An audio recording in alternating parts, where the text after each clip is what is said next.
Selamat datang di video kami. Kami senang bisa berbagi hasil tugas kuliah kami dengan Anda. Saya Putri Apriani Sabatini, bersama rekan saya adalah Zaki Ahmad Kausar. Kami berdua telah bekerja keras dalam menyusun dan menyelidiki topik ini. Dan kami berharap Anda akan menemukan video ini informatif dan menarik.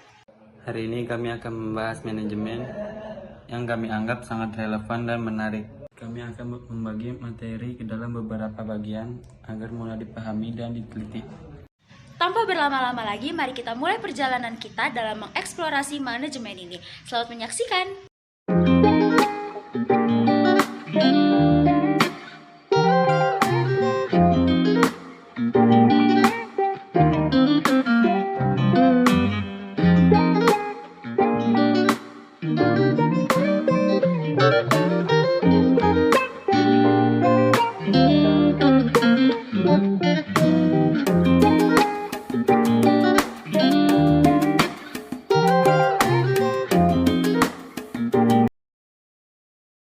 Manajemen merupakan salah satu elemen yang paling penting dalam sebuah organisasi atau perusahaan. Tanpa manajemen yang baik, perusahaan atau organisasi tidak akan mampu berjalan dengan efektif dan efisien. Manajemen berperan untuk mengatur, mengordinasi, dan memimpin sumber daya yang dimiliki oleh organisasi agar mencapai tujuan yang telah ditetapkan. Sebagai suatu disiplin ilmu, manajemen telah berkembang dari sekadar konsep pengaturan sumber daya menjadi sebuah kerangka kerja yang komprehensif untuk mencapai keberhasilan dalam berbagai aspek kehidupan, mulai dari bisnis hingga sektor non-profit.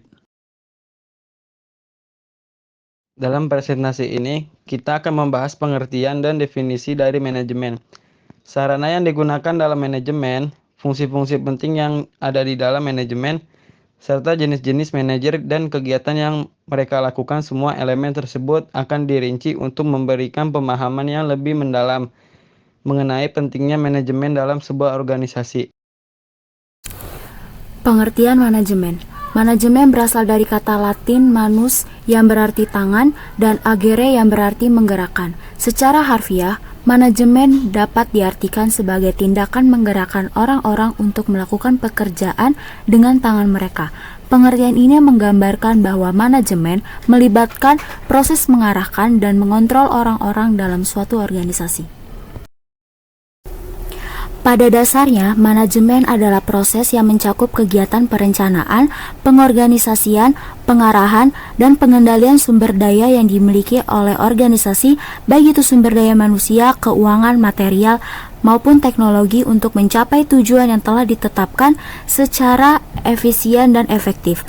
Dengan kata lain, manajemen bukan hanya soal memimpin, melainkan juga soal mengelola semua aspek yang ada di dalam organisasi agar dapat berjalan dengan baik. Menurut Mary Parker Follett, manajemen merupakan seni menyelesaikan pekerjaan melalui orang lain. Pengertian ini menegaskan bahwa peran manajer tidak hanya mengawasi kinerja, tetapi juga mengordinasikan dan menggerakkan orang lain untuk mencapai tujuan bersama. Contoh, jika kita melihat sebuah perusahaan manufaktur, manajer di pabrik tidak bekerja sendirian. Ia mengelola karyawan, bahan baku, peralatan, dan anggaran perusahaan agar produksi bisa berjalan lancar dan menghasilkan produk yang berkualitas. Dalam hal ini, manajemen berperan dalam memastikan bahwa semua elemen organisasi bekerja secara sinergis untuk mencapai target perusahaan. Definisi manajemen. Manajemen didefinisikan sebagai serangkaian aktivitas yang melibatkan perencanaan, pengorganisasian, pengarahan, dan pengendalian sumber daya dengan tujuan untuk mencapai sasaran tertentu dengan cara yang paling efektif dan efisien. Definisi ini menunjukkan bahwa manajemen bukan hanya tentang kepemimpinan, tetapi juga tentang bagaimana menggunakan sumber daya yang ada secara bijak untuk mencapai hasil terbaik. Peter F. Drucker, seorang ahli manajemen terkenal, mendefinisikan manajemen sebagai praktik yang bertujuan untuk memastikan organisasi mampu mencapai tujuannya dengan memanfaatkan sumber daya yang ada secara efisien. Dalam konteks bisnis, manajemen mencakup proses perencanaan strategis, pengambilan keputusan, pengelolaan resiko, hingga pemanfaatan teknologi untuk meningkatkan produktivitas dan efektivitas organisasi. Perbedaan efektif dan efisien. Efektif berarti melakukan hal yang benar untuk mencapai tujuan.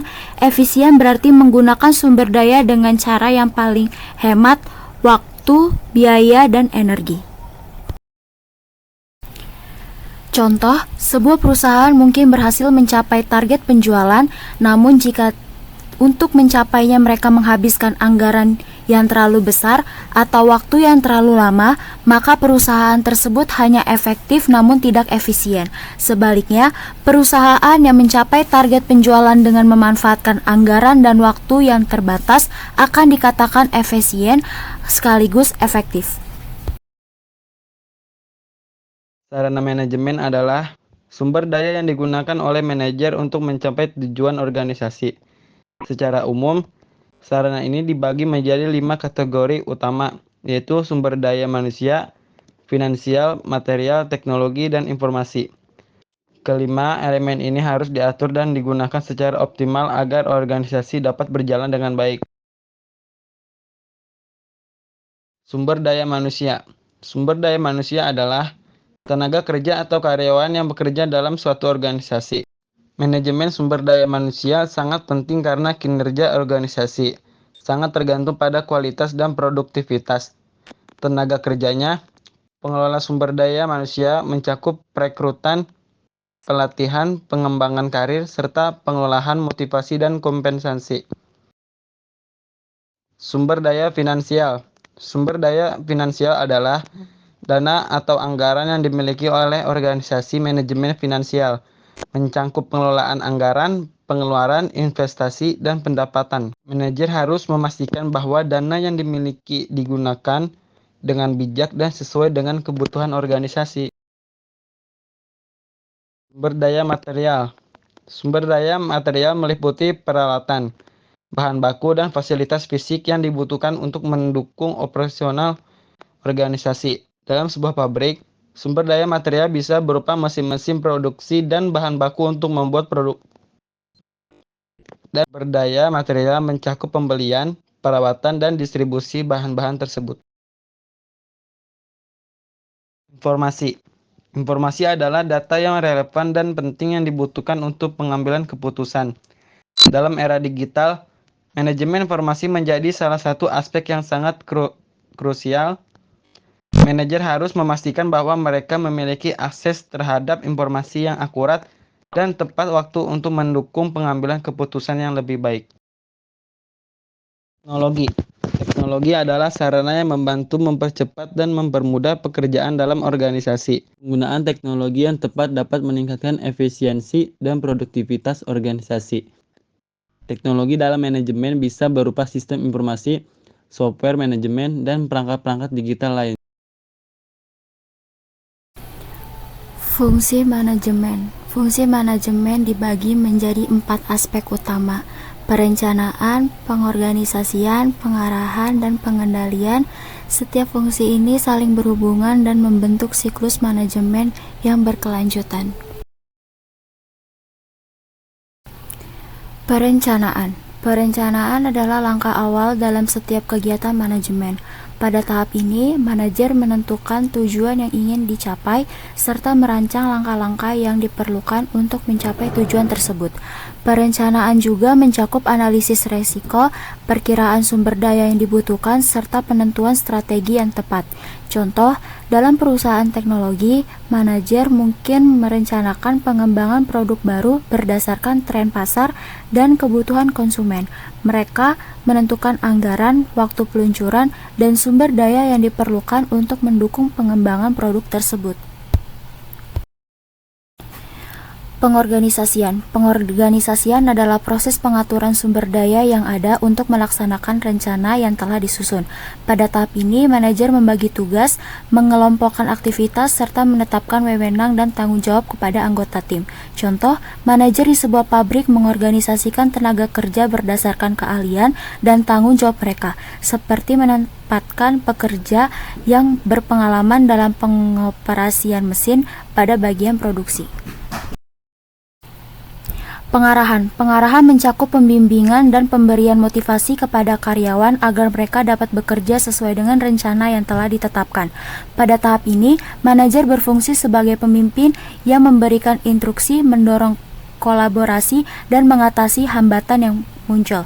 Contoh, manajer proyek mungkin memberikan pengarahan kepada tim untuk memastikan bahwa setiap anggota tahu apa yang harus dilakukan dan memberikan motivasi saat tim menghadapi tantangan. Pengendalian. Pengendalian adalah proses pemantauan kinerja untuk memastikan bahwa kegiatan berjalan sesuai dengan rencana. Jika terdapat penyimpangan, manajer harus melakukan tindakan korektif. Pengendalian ini mencakup evaluasi, pengukuran hasil, dan penyesuaian jika diperlukan. Contoh, manajer penjualan memantau hasil penjualan bulanan dan membandingkannya dengan target. Jika ada penurunan penjualan, mereka mungkin melakukan revisi strategi pemasaran atau menambah sumber daya untuk meningkatkan kinerja. Manajer dalam suatu organisasi biasanya dibagi menjadi 3 tingkatan. Yang pertama manajer puncak, yang kedua manajer menengah, dan yang terakhir manajer lini pertama. Setiap tingkatan memiliki tugas dan tanggung jawab yang berbeda, namun semuanya memiliki peran penting dalam keberhasilan organisasi. Manajer puncak, top level manager. Manajer puncak adalah orang yang berada di level tertinggi dalam organisasi. Mereka bertanggung jawab untuk menetapkan tujuan strategis dan membuat keputusan jangka panjang. Biasanya mereka adalah CEO, presiden, atau direktur utama perusahaan. Contoh, seorang CEO perusahaan teknologi besar seperti Apple bertanggung jawab atas arah strategis perusahaan dan memutuskan investasi baru yang harus dilakukan untuk memperluas bisnis. Manajer menengah, middle level manager. Manajer menengah bertanggung jawab untuk menerapkan kebijakan dan strategi yang ditetapkan oleh manajer puncak. Mereka mengelola departemen atau divisi tertentu dalam organisasi dan memastikan bahwa rencana tersebut dilaksanakan dengan baik.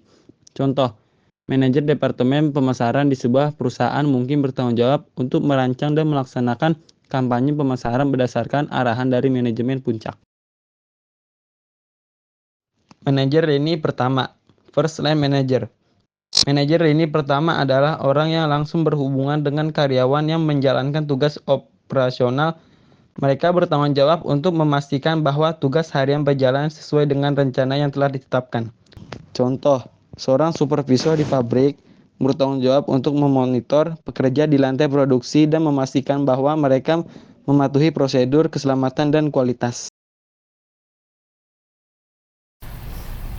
Kesimpulan, manajemen adalah elemen penting dalam setiap organisasi, baik itu perusahaan kecil maupun besar. Dengan adanya manajemen yang baik, organisasi dapat mencapai tujuan yang telah ditetapkan dengan cara yang lebih efektif dan efisien. Fungsi-fungsi manajemen seperti perencanaan, pengorganisasian, pengarahan, dan pengendalian, serta pengelolaan sumber daya manusia, finansial, material, teknologi, dan informasi memainkan peran penting dalam mencapai keberhasilan organisasi.